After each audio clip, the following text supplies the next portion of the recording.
dampak buruk LGBT. LGBT adalah jargon yang dipakai untuk gerakan emansipasi di kalangan non-heteroseksual. Istilah itu berasal dari singkatan bagi lesbian, gay, biseksual dan transgender, transseksual, untuk menunjukkan gabungan dari kalangan minoritas dalam hal seksualitas. Wikipedia.com. Lesbian adalah wanita yang mencintai atau merasakan rangsangan seksual sesama jenisnya, wanita homoseks. Biseksual adalah 1. Mempunyai sifat kedua jenis kelamin, laki-laki dan perempuan. 2. Tertarik kepada kedua jenis kelamin, baik kepada laki-laki maupun kepada perempuan. KBB Luring.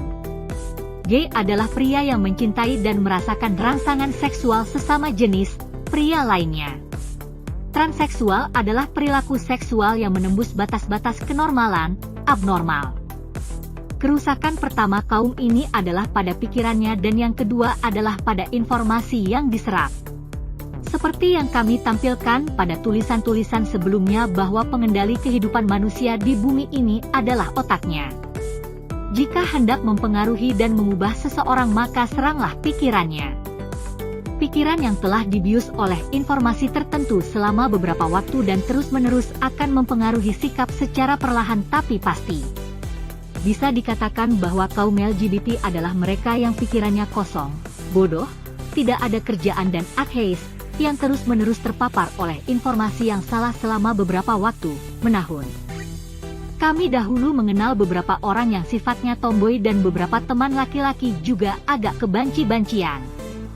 Sebenarnya hal ini bukanlah masalah besar melainkan ini hanya soal gaya hidup saja, it's normal.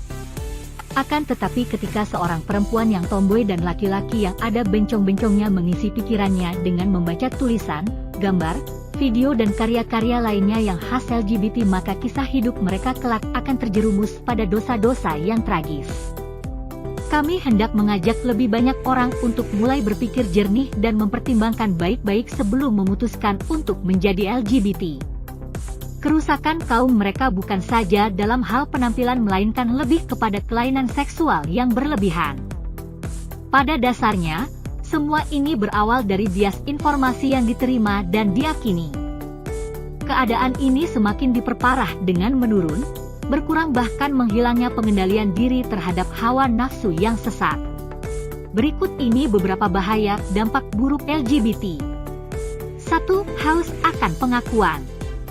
Manusia yang gila pujian cenderung bisa diseret oleh orang lain untuk menjadi sesuatu. Misalnya, mereka yang pintar-pintar menyuruhmu masuk ke dalam lumpur lalu memuji-muji kamu. Baikkah tindakanmu itu? Kami perlu mengingatkan lagi kepada kita semua untuk senantiasa berhati-hati terhadap ketergantungan yang dirasakan selama ini. Jika sesuatu sudah membuatmu candu maka ada kecenderungan orang lain menggiringmu kepada hal-hal yang jahat. 2. Hubungan yang tidak direstui oleh pemerintah dan agama.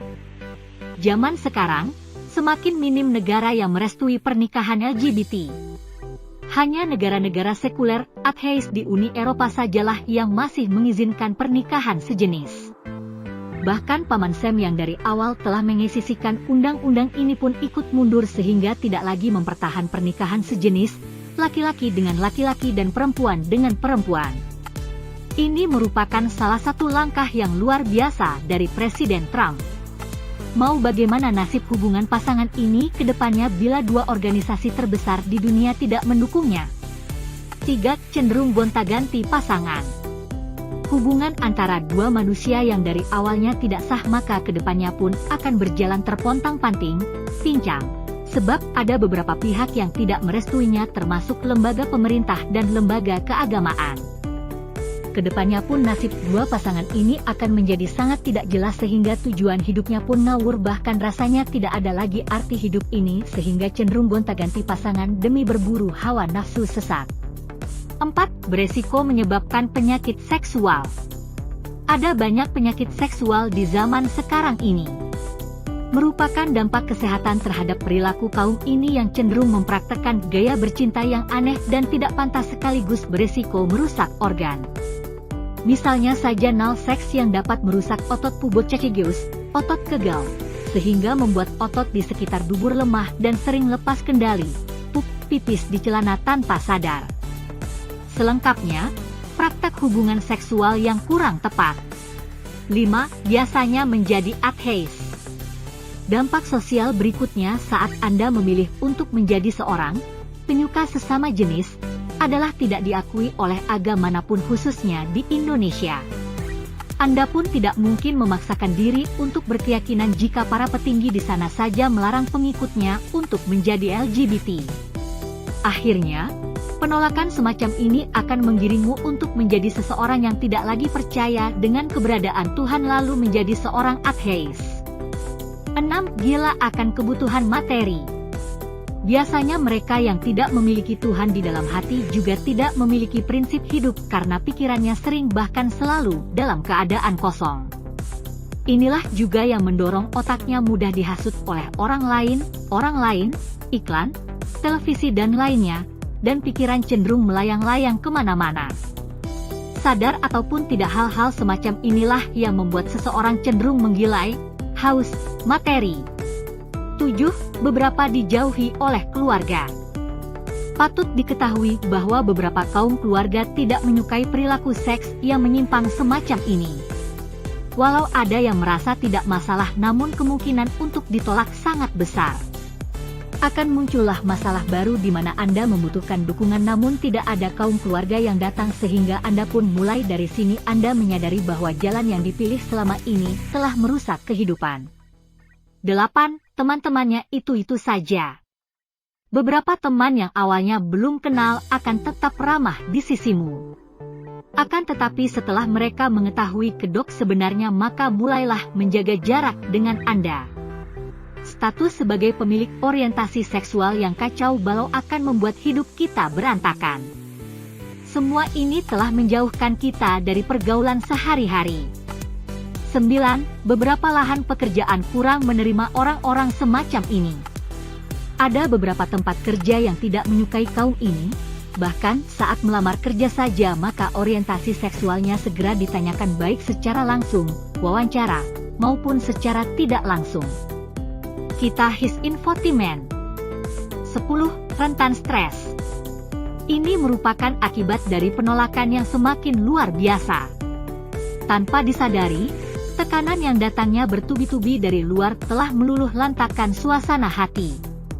Jika Anda terus merenungi meratapi rasa sakit itu sehingga stres tidak akan pernah menjauh. Ini akan semakin diperparah jikalau hati belum benar-benar siap menerima buruknya situasi. LGBT bukan masalah penampilan, setiap orang bisa saja menjadi tomboy atau gayanya agak kemayu, tetapi mereka yang menjadi LGBT, lesbian, gay, homoseksual, biseksual, transseksual, lebih menekankan tentang kelainan seksual. Otaknya yang telah dilemahkan, dirusak lalu ditata ulang, dicuci, oleh media informasi yang bertebaran di luar sana, baik yang online maupun yang offline. Keadaan ini semakin diperparah oleh karena ketidakmampuan mengendalikan hawa nafsu yang berlebihan. Oleh karena itu, untuk mencegah pencucian otak semacam ini, alangkah lebih baik jikalau Anda lebih selektif dan kritis menyimak informasi sembari memfokuskan pikiran kepada hal-hal yang baik di mana salah satu penjaga yang setia dan ajaib adalah dengan senantiasa memfokuskan pikiran pada doa, membaca firman dan nyanyian pujian.